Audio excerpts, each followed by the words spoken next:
로마서 11장 11절로 24절까지 말씀 가운데서 11절부터 15절까지를 한 절씩 교독하겠습니다. 먼저 11절 말씀을 봉독합니다. 그러므로 내가 말하노니 그들이 넘어지기까지 실족하였느냐? 그럴 수 없느니라. 그들이 넘어짐으로 구원이 이방인에게 이르러 이스라엘로 시기나게 함이니라. 그들의 넘어짐이 세상의 풍성함이 되며 그들의 실패가 이방인의 풍성함이 되거든 하물며 그들의 충만함이리요. 내가 이방인인 너희에게 말하노라. 내가 이방인의 사도인 만큼 내 직분을 영광스럽게 여기노니 이는 혹 내 권력을 아무쪼록 시기나게 하여 그들 중에서 얼마를 구원하려 함이라. 함께 읽습니다.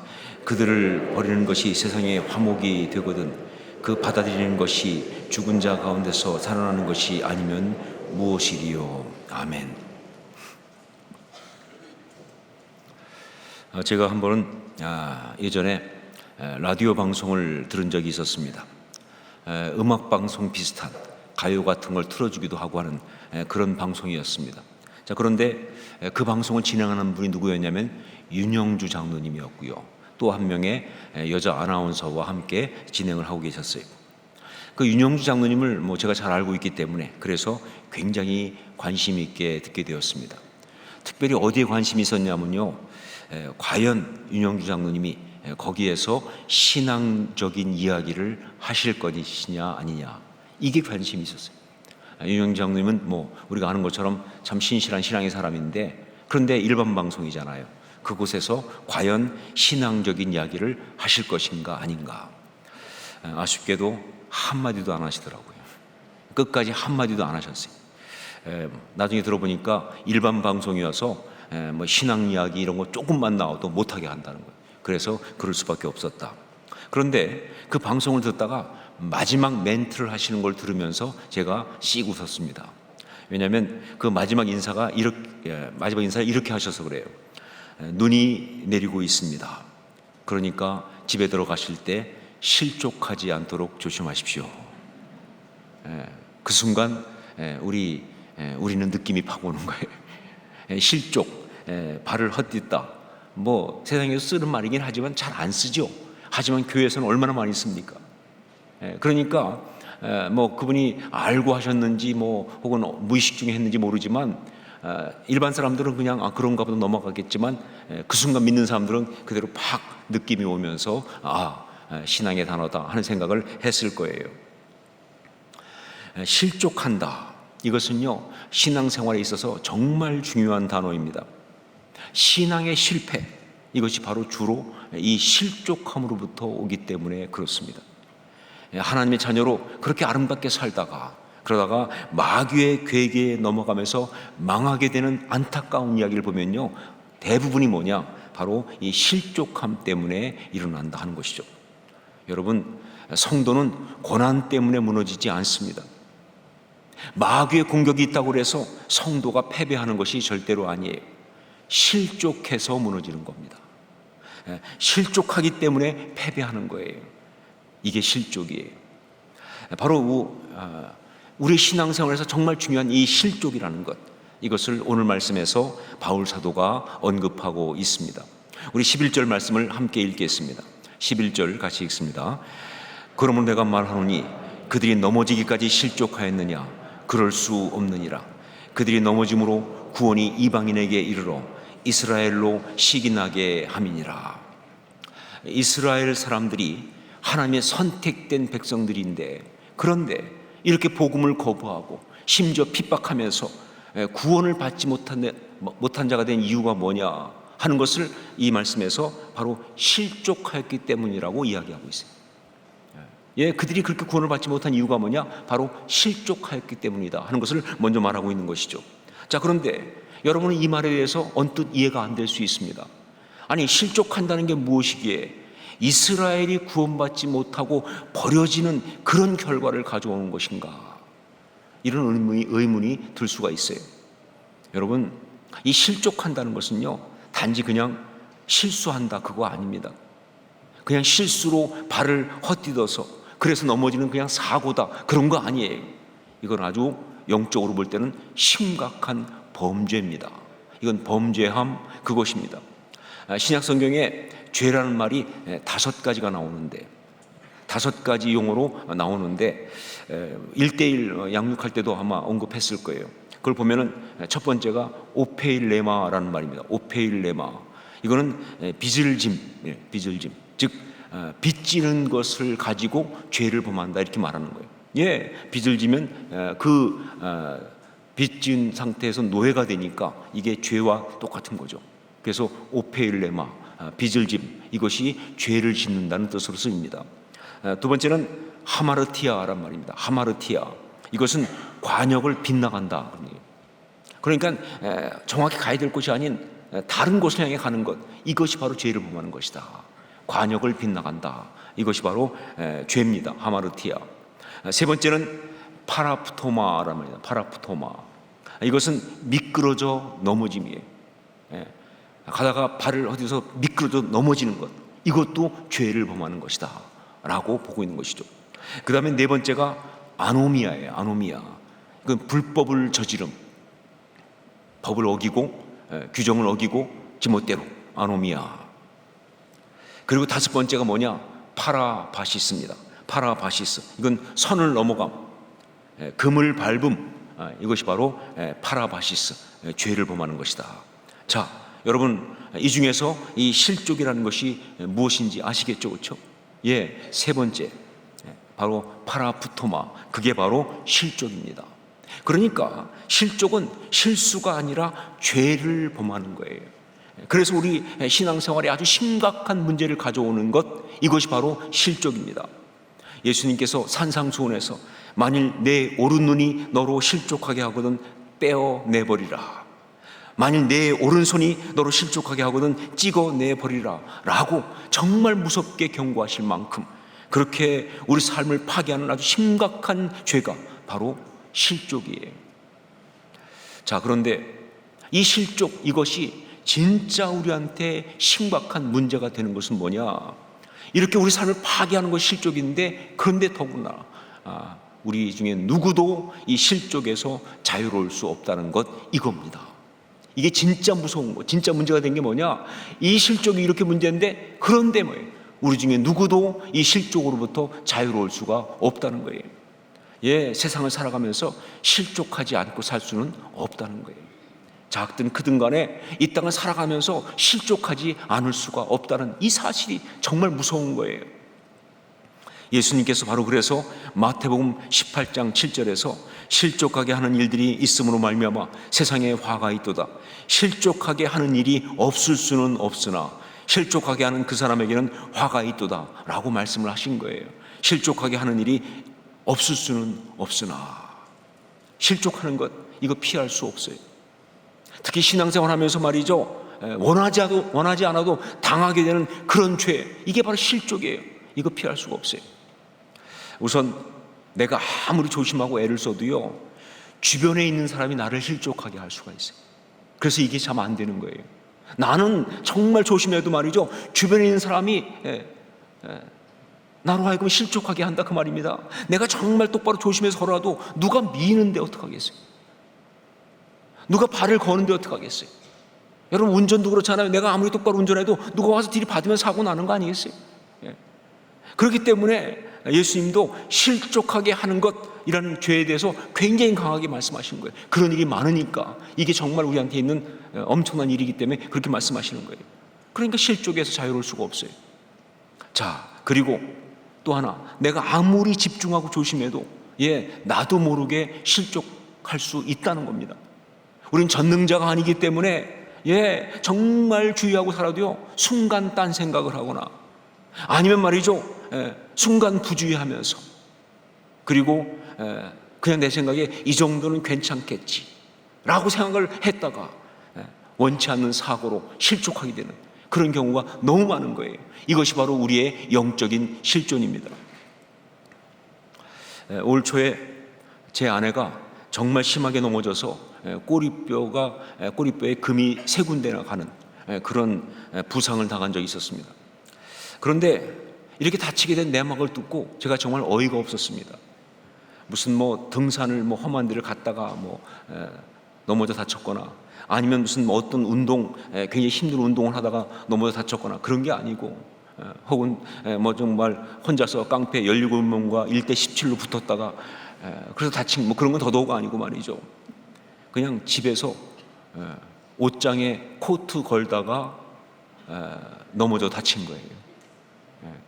밖이 아니고 집에서 옷장에다가 코트를 걸다가, 그러니까 옷장에 코트 거는 것이 좀 높이 있으니까, 그러니까 스툴, 그 동그란 의자를 놓고 그거 딛고 올라가다가 잘못 디디면서 이게 확 뒤집어지면서 그냥 엉덩방아를 찐 거예요. 그러면서 꼬리뼈 3군데 금이 가는 아주 심각한 부상을 입은 것이죠. 근데 제가 볼 때 이게 정말 어이가 없는 게 뭐냐, 제 아내는요 나름 정말 조심성이 많은 사람이에요. 정말 평소에 좀 심하다 싶을 정도로 조심하는 사람이에요. 그래가지고 뭐 조금만 뭐 위험할 것 같으면 안 된다고 그러고 말이죠. 막 계속 그러는 사람인데, 그런데 그런 사람이 이렇게 말도 안 되게 심하게 넘어져가지고 다친 걸 보면서 전 거기서 인간의 연약함, 인간의 그 연약한 실존을 다시 한번 생각하지 않을 수가 없었습니다. 그러면서 기대하기는 이제 다음부터는 나한테 잔소리 안 하겠지 라고 생각했는데, 안타깝게도 더 심해졌다. 실족이 바로 그런 것입니다. 영적으로 정말 심각한 죄인 실족이 바로 그렇게 우리에게 있을 수가 있는 거예요. 물론 그렇다고 해서 실족 이것이 우리가 아무리 노력해도 막을 수 없는 거니까, 그러니까 그냥 포기하고 대충 막 살자 이러면 절대로 안 되죠. 우리 주님께서 실족하지 않도록이라고 경계하신 것처럼 그렇게 우리는 정말 실족하지 않기 위해서 늘 깨어 있어야 합니다. 항상 조심해야 돼요. 실족하지 않기 위해서. 특별히 시편 37편 31절에 그의 마음에는 하나님의 법이 있으니 그의 걸음은 실족함이 없으리로다 하는 그 말씀처럼, 실족하지 않기 위해서 정말 중요한 게 뭐냐, 이 마음에 하나님의 법이 있어야 돼요. 즉 하나님 말씀이 내 속에서 역사하고 있어야 한다 그 말입니다. 여러분, 그렇습니다. 실족하지 않은 최고의 처방은요 말씀이에요. 이 말씀이 내 마음속에 살아 역사하면, 이게 진짜 법이 되면요, 우리가 정말 실족한다는 게 뭐예요? 미혹을 당해서 넘어가는 건데, 그때 말이죠, 이 말씀이 내 안에 딱 그렇게 법이 되어 있으면요, 그걸 알아챌 수가 있어요.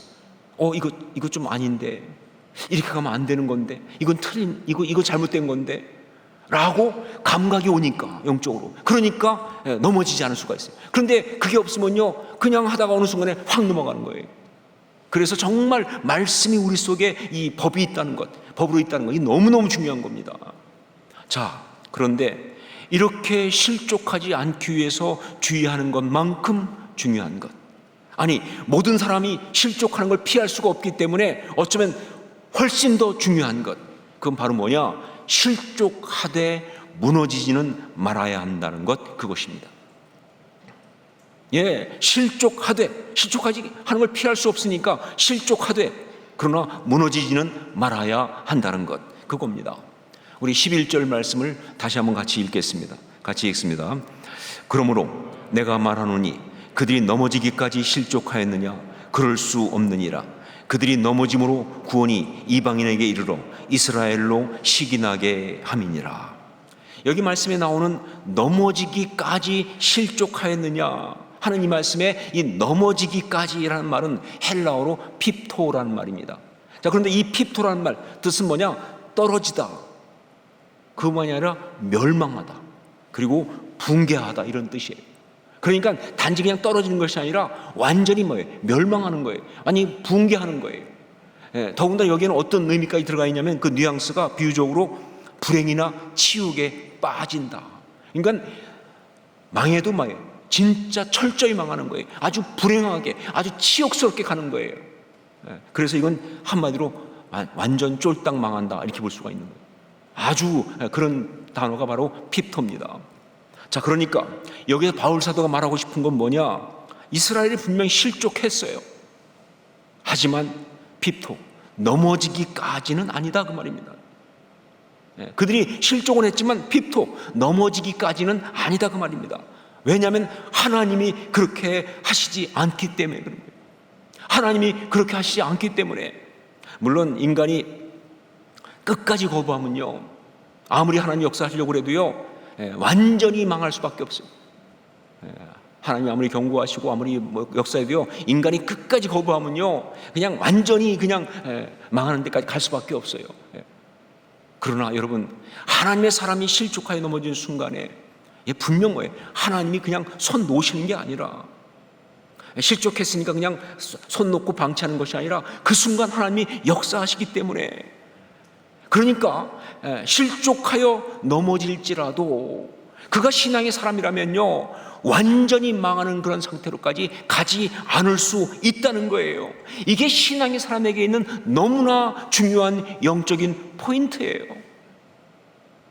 여러분, 반복하여 말하지만 사도 바울이 여기에서 이스라엘에 대해서 이야기하는 것은요, 이스라엘 들으라고 하는 거 아니에요. 로마서에서 이스라엘에 대해서 쭉 말하는 것은요, 이스라엘 보고 들으라고 한 말이 아니라 바로 로마에 있는 사랑하는 성도들에게 주는 메시지입니다.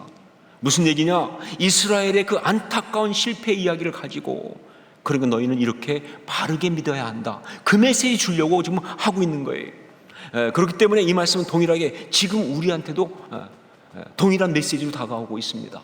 이스라엘의 그 안타까운 이야기를 보면서 우리가 그러면 어떻게 해야 하는지, 어떻게 믿어야 하는지, 바로 그 귀한 메시지를 우리한테 주고 있는 것이다. 여러분, 우리가 신앙생활하면서 실족하여 넘어질 수 있습니다. 그런데 중요한 건 뭐냐? 그렇게 실족하여 넘어질지라도 그것으로 인해서 완전히 망해서는 절대로 안 된다는 겁니다. 실족하지 않은 것, 실족해서 넘어지지 않는 것, 이게 중요한 포인트가 아니라 실족하여 넘어질 수 있어요. 그건 피할 수가 없으니까. 그러나 신앙인에게 중요한 것이 뭐냐? 그때 말이죠, 그래서 완전히 망하는 것으로 가서는 안 된다는 거예요. 신앙은 바로 그 상황 속에서 오히려 놀랍게 다시 일어서고, 반전의 영광, 이건 제가 만든 말이지만 반전의 영광을 우리 하나님께 올려드릴 수 있게 하는 것이 바로 신앙이다 하는 거예요. 왜냐하면요, 여러분, 우리가 이렇게 실족해 넘어지는 그 순간에도, 그 상황 속에서도 우리 하나님은 역사하시기 때문에, 말씀드렸던 것처럼 그냥 방치하시는 것이 아니라 그 순간도 우리 하나님이 역사하시기 때문에 넘어지기까지 실족하게 하지 않으신다라는 표현 그대로 말이죠. 역사하시기 때문에, 아니 더 강력하게 역사하시죠. 여러분, 좋을 때 하나님 역사하시는 것과 비교할 수 없이 우리가 실족해 넘어지는 그 순간 하나님은 더 강력하게 역사하십니다. 어쩌면 참 십자가의 능력이 나타나는 것은 바로 그 순간이다. 진짜 신앙의 역사가 나타나는 건 그 순간이다. 그러니까 바로 그때 우리는 뭐예요? 참 신앙을 보여줘야 되는 거예요. 이게 신앙인이에요. 실족하면서 넘어지는 그 순간에 참 신앙을 보여줄 수 있어야 한다는 것이죠. 자, 그렇다면 실족하여 넘어지는 순간에 우리는 어떻게 해야 하는가? 첫째로, 오직 하나님만을 신뢰해야 합니다 하는 거죠. 오직 하나님만을 신뢰해야 합니다. 좀 부연 설명하면 하나님께 전적으로 맡겨라 그런 얘기입니다. 하나님께 전적으로 맡겨라. 이 사람이 넘어질 때 정말 크게 다치는 이유는요, 바로 넘어지지 않으려고 몸부림치다 다치는 거예요. 그냥 넘어졌으면 그냥 조금 다칠 수 있는데, 많은 경우 보면요, 넘어지지 않으려고 막 몸부림치다가 더 많이 다치는 거예요. 자기만 다치는 것이 아니라 그때 어떤 일이 벌어지냐, 옆에 사람 막 붙들고 하다 보니까 옆에 사람도 함께 다치게 만들고 말이죠. 주변까지 다 힘들게 만드는 그런 일이 있을 수가 있습니다. 여러분, 실족하여 넘어지게 되었을 때 신앙의 사람은 달라야 합니다. 세상 사람하고 달라야 돼요. 그 순간 전적으로 하나님을 신뢰하고 의지해야 합니다. 오늘 말씀에도 깔려있는 것처럼 정말 실족하여 넘어지는 그 순간에도 우리 하나님의 역사하심이 있다는 것을 믿으면서, 실족하여 넘어지는 그 순간에도 하나님은 나를 사랑하신다, 나는 그 하나님을 신뢰한다 하면서 말이죠, 그 순간에도 이 모든 것을 하나님께 이 온몸을 다 맡겨드려야 되는 거예요. 그것이 신앙이에요. 여러분, 만약 하나님이 나를 넘어뜨리시는 거라고 한다면요, 우리는 넘어져야 합니다. 버티지 말고, 아둥바둥 버티지 말고, 하나님이 나를 넘어뜨리시는 거라면 넘어져야죠. 여러분, 하나님이 나를 갖다가 낮추시는 거라면, 하나님께서 나를 바닥까지 내리시면 바닥까지 내려가야 합니다. 뭐 버티고 안 떨어지겠다고 막 몸부림치고 그러면요, 결국 어떻게 되느냐? 마귀가 원하는 대로 그렇게 되는 거예요. 완전히 망한다. 완전히 망한다. 제가 아는 장로님 한 분 계시는데, 이분은 그 1997년 IMF 사태 때 정말 그동안 정말 잘 경영하던 회사가 망하게 됐어요. 뭐 그때 그런 일이 많았으니까. 근데 그때 제가 미국에 갔다가 잠깐 나와서 그 장로님을 만나게 됐습니다. 왜냐면 그 영적 교제를 많이 하던 분이니까. 근데 저는요, 그분의 그 망하는 모습을 보면서 너무 은혜를 받았어요. 그때 제가 와서 이제 같이 식당에서 만나서 식사하면서 이야기를 하는데, 그때 그분이 저한테 부탁한 기도 제목은 딱 한 가지였습니다. 그 어려운 상황 속에 있으면서 회사가 막 넘어가는 순간인데 집을 다 빼앗기고, 그런데 그때 그분이 저한테 부탁한 건 딱 한 가지였어요. 기도 제목은 하나님을 끝까지 신뢰할 수 있게 해달라고. 목사님, 한 가지만 부탁하겠습니다. 제가 하나님을 끝까지 신뢰할 수 있도록 기도해 주세요. 그러면서 하신 말씀이, 어려움을 겪으니까 자꾸 하나님이 원망스럽더라는 거예요. 자꾸 하나님에 대한 의심이 생긴다는 거예요. 근데 목사님, 전 이게 제일 무섭습니다. 전 이게 정말 제일 무섭습니다. 그러면서 하나님을 끝까지 신뢰할 수 있도록 그렇게 기도해 주세요. 그러면서 하신 말씀이, 망해도 장로답게 망할 수 있도록, 망해도 끝까지 하나님 안에서 망할 수 있기를 원한다고. 그날 저는 기도 제목을 부탁받으면서 많이 울었습니다. 슬퍼서 운 것이 아니고 안타까워서 운 것이 아니라 감동받아서 울었어요. 그 참 신앙을 보면서 너무 감동스러워서 울었습니다. 여러분, 원치 않게 실족해서 넘어질 수 있습니다.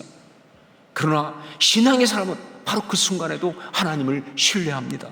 아니, 그 순간부터 더욱더 강하게 주님께 온전히 다 맡깁니다. 어찌하든 주님 당신 뜻대로 하옵소서 다 맡깁니다. 이게 십자가 신앙이죠. 이게 참 신앙이죠. 전 여러분이 다 그럴 수 있기를 주의 이름으로 축원합니다. 그래야 한다는 것이죠. 하나님을 끝까지 신뢰하는 것. 좋을 때 하나님 신뢰하는 건 쉬워요. 그런데 이렇게 무너질 때 하나님 신뢰하는 건 쉽지 않습니다. 좋을 때 하나님께 맡겨드리는 건 쉬워요. 그러나 이렇게 정말 두려움이 엄습하는 순간에 맡겨드리는 것은 쉽지 않습니다. 그러나 신앙은 맡겨야 하는 것이죠. 두 번째, 하나님의 뜻이 이루어지기만을 바라보아야 합니다 하는 겁니다. 하나님의 뜻이 이루어지기만을 바라보아야 합니다. 우리 12절 말씀을 함께 읽겠습니다. 12절 같이 읽습니다. 그들의 넘어짐이 세상의 풍성함이 되며 그들의 실패가 이방인의 풍성함이 되거든 하물며 그들의 충만함이리요. 이 말씀에 담겨있는 분명한 사실, 그건 바로 하나님은 그들의 넘어짐을 절대로 헛되게 하지 않는다는 겁니다. 하나님은 그들의 넘어짐을 절대로 헛되게 하지 않는다. 하나님의 사람이 실족하여 넘어지는 그것은요, 이유가 여러 가지가 있을 수 있어요. 말씀드렸던 것처럼 자기가 잘못하는 것도 있고, 남이 잘못한 것도 있고, 상황이 안 좋은 것도 있고, 뭐 당하는 것도 있고, 다 있을 수 있죠, 그렇죠? 내용도 다양합니다. 건강의 문제, 뭐 경제적인 문제, 관계의 문제, 뭐 여러 가지 다 있을 수 있어요. 자, 그렇게 다양하지만 그러나 이 모든 것 가운데 한 가지 공통적인 것, 그건 바로 뭐냐? 그렇게 실족하여 넘어지는 그것을 통해서 하나님은 역사를 행하신다는 거예요. 그렇게 실족하여 넘어진 그걸 통해서 하나님은 당신의 역사를 행하신다는 거, 이건 분명한 거예요. 여러분, 제가 신앙생활 하면서 또 목회하면서 정말 확신하게 된 것, 그래서 확실하게 말할 수 있는 건 뭐냐? 우리 하나님은요, 당신의 자녀들의 고난당함을 절대로 헛것이 되게 하지 않는다 하는 이 사실입니다. 우리 하나님은요, 당신의 자녀들의 고난당함을 절대로 헛것이 되게 하지 않는다. 이거 분명한 거예요. 그것이 심지어 우리가 잘못해서 오는 고난이라 할지라도, 우리가 범죄해서 오는 그런 고난이라 할지라도, 그래서 하나님께 우리를 징계하시는 그런 데서 오는 고난이라 할지라도 말이죠, 하나님은 그 고난을 통해서 당시에 놀라운 역사를 이루시면서 아름다운 일을 만들어내시거든요. 우리가 믿음으로 그 고난, 그 실족함을 하나님께 드리기만 하면. 미국에서 한번 제가 병원 신방을 간 적이 있었습니다.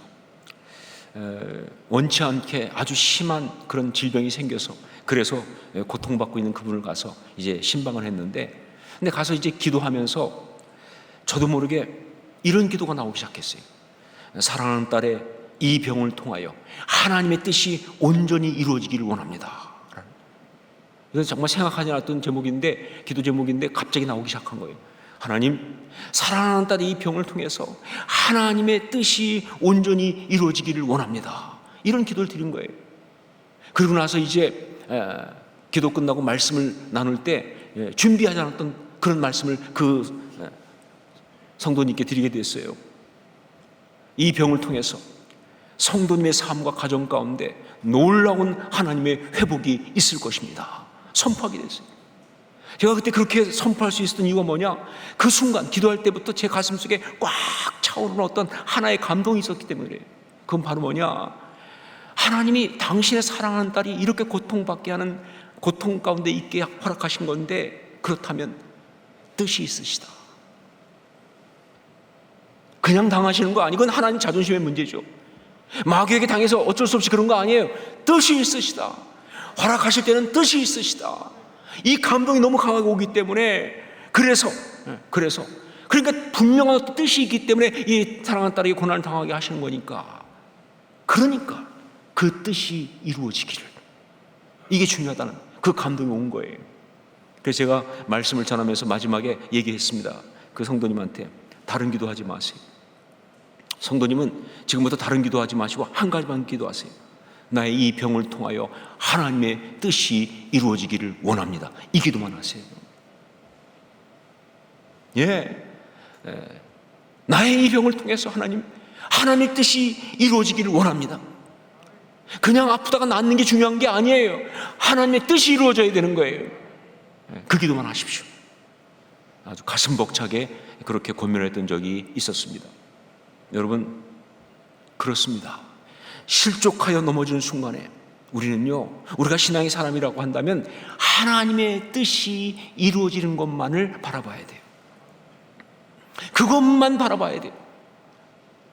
그냥 실족하고 넘어지는 순간에 당황해가지고 말이죠, 원망하고 힘들다고 말하고 억울하다고 말하고 분한 생각만 하고 말이죠, 아니면 말이죠 어떤 다른 사람에 대한 어떤 비난과 누구 때문에 말이죠, 아니면 자기에 대한 자책, 그냥 과거에 이랬으면 좋았을 것을, 그때 이랬으면 좋았을 것을, 이런 생각하고 있는 것이 신앙인이 아니에요. 정말 신앙인은 그 순간에 한 가지만 생각하는 겁니다. 이 일을 통하여 하나님의 뜻이 이루어지기를, 이미 이 일 가운데 두신 그 하나님의 뜻이 이루어지기를 온전히 바라보고, 그리고 기도하는 것이 너무나 중요한 것이다. 그게 신앙인이죠. 이스라엘의 넘어짐은 이방인의 구원을 위한 것이다. 오늘 말씀에서 바울 사도가 한 말이에요. 이스라엘의 넘어짐은 그냥 넘어짐이 아니라 이방인을 구원하기 위해서 하는 것이다. 그리고 이방인의 그 구원은 또한 이스라엘을 시기나게 해서, 그래서 그들이 하나님을 믿게 하는 역사가 될 것이다. 여러분, 이 기가 막힌 하나님의 전략, 이 기가 막힌 하나님의 뜻이 바로 이스라엘의 넘어짐 가운데 있다니까요. 이게 말씀 아니에요. 다시 말하지만 하나님의 뜻이 없는 성도의 고난은 없습니다. 하나님의 뜻이 없는 성도의 고난은 없습니다. 하나님의 뜻이 없는 성도의 실족함도 없습니다. 심지어 성도가 실패해서 넘어지는 그런 것이라고 할지라도, 범죄함으로 넘어지는 그런 것이라 할지라도 거기에 하나님의 뜻이 있습니다. 근데 여러분, 이것은요 절대로 우리 하나님이 우리의 실족함을 이용하신다 그 얘기 아니에요. 우리의 실족함을 이용해서 당신의 뜻을 펼치신다 그 얘기 아니에요. 오히려 이것은요 바로 하나님께서 우리의 그 실족함을 놀랍고 아름다운 것으로 바꾸신다 그 얘기입니다. 여러분 생각해 보세요. 내가 당한 일이 정말 너무 수치스럽고 힘들고 고통스럽고 생각하기 싫은 그런 거라 할지라도 그것 때문에 영혼이 살아나고 그것 때문에 하나님 나라가 세워지고 그것 때문에 주님께서 영광을 받으신다면 말이죠, 뭐가 더 힘들겠어요? 뭐가 고통스럽겠습니까? 여러분, 그래요. 실족하여 넘어진 것은요, 돌이킬 방법이 없어요. 고난당한 것은요, 회복할 방법이 없어요. 아무리 애를 써도요, 그 상처 흔적 결국 없앨 수 없어요. 그러나 한 가지, 그걸 통해서 하나님의 뜻이 이루어지면 말이죠, 그것은 간증이 됩니다. 그것은 아름다움이에요. 그것은 승리의 스토리가 되는 거예요. 이게 하나님의 방법이죠. 이게 우리 하나님께서 우리의 이 실족함을 이용하시는 이유인 거예요. 이게 바로 십자가의 역사고요. 실족하여 넘어질지라도, 정말 우리 삶에 없었으면 좋겠다 싶을 만큼 안타까운 상황입니다. 하지만 피할 수가 없는 거예요. 피할 수가 없습니다. 그래서 우리가 신앙의 사람이라고 한다면 바로 그 순간에 참 신앙을 나타내야 합니다. 참 십자가 신앙을 보여줘야 한다, 그 말입니다. 바로 그 순간에 어떤 때보다 중요하게 하나님을 신뢰하면서, 그리고 하나님의 뜻이 이루어지기만을 바라는 그런 어떤 믿음을 보여줘야 되는 거예요. 그러면 이 모든 일을 통해서 하나님의 뜻이 이루어지면서 하나님께서 죄에게 승리하심으로 영광을 받으실 줄로 믿습니다. 우리 모두가 다 그런 믿음의 사람이 다 될 수 있기를 주의 이름으로 축원합니다. 기도하겠습니다.